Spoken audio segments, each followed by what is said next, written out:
वो सीट जहां पर लोकसभा में बीजेपी लूज कर गई थी, उनके गढ़ में भी अच्छा प्रदर्शन बीजेपी ने किया है। तो ये क्यों ना माना जाए कि जो जिक्र दरअसल लगातार वो प्रचार के माध्यम से कर रहे थे, बटेंगे कटेंगे, जिसको एक ध्रुवीकरण के तौर पर विपक्ष के नेताओं की ओर से कहा जा रहा था, लेकिन वो सेट हुआ, वो नारा बुलंद हुआ और उस नारे के बाद ये स्थिति कि चुनावी मैदान में फतेह हासिल बीजेपी के तमाम प्रत्याशियों ने फिलहाल कर ली है। यानी कि अभी ये लीड है और ये लीड अच्छा खासा मार्जिन के साथ है। तो ये माना जा रहा है कि तमाम प्रत्याशी जो हैं 6 सीटों के खासकर, वो फतेह हासिल करते हुए नजर आएंगे थोड़े समय के बाद। एसके वाजपेयी हमारे साथ फोन लाइन पर जुड़े हैं, उनका रुख कर लेते हैं। एसके वाजपेयी, जिसका जिक्र दरअसल हो रहा था पूरे चुनाव प्रचार के दरमियान, पोस्टर वार, नारों की बौछार और नैया पार लगाई है योगी आदित्यनाथ ने, माना जाए? बिल्कुल निश्चित तौर पर मुख्यमंत्री योगी आदित्यनाथ ने जिस तरीके से ताबड़तोड़ प्रचार किए, लगातार एक रणनीति बनाई, लोगों के बीच गए और कहीं ना कहीं उसका असर भी सीधे तौर पर होता हुआ दिखाई दे रहा है। क्योंकि अगर हम इस पूरे उपचुनाव को देखेंगे तो मुख्यमंत्री योगी आदित्यनाथ ने उपचुनाव घोषित होने के पहले ही लगातार ताबड़तोड़ कार्यक्रम किए थे, लोगों के बीच गए थे।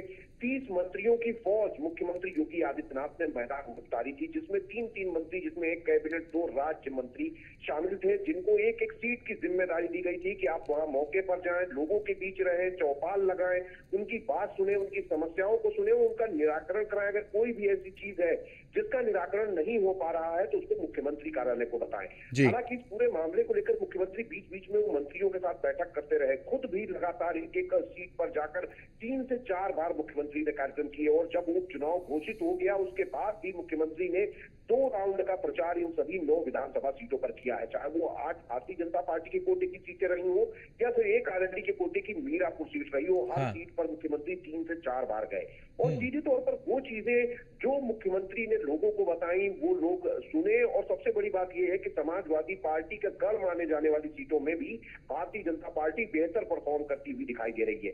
अगर हम कानपुर की सीट की बात करेंगे तो भले ही अभी थोड़े नसीब की आगे हो, लेकिन भारतीय जनता पार्टी ने कड़ी टक्कर दी है। कुछ यही तस्वीरें करहल सीट पर भी दिखाई दे रही है। उसके अलावा अगर हम देखेंगे तो पूरे प्रदेश भर की सभी इन 7 विधानसभा सीटों पर भारतीय जनता पार्टी पूरी मजबूती के साथ आगे चल रही है। हालांकि अगर हम देखेंगे तो करीब कहीं पर 8 राउंड, कहीं पर 10 राउंड, कहीं पर 12 राउंड की मतगणना पूरी हो चुकी है। कुल 31 या 32 राउंड ही है, लेकिन मार्जिन, इसके मार्जिन बहुत अच्छा खासा है बीजेपी प्रत्याशियों का। बिल्कुल निश्चित तौर पर अगर हम एक एक सीट को अगर देखेंगे तो भारतीय जनता पार्टी का प्रत्याशी बड़े अंतर से आगे चल रहा है।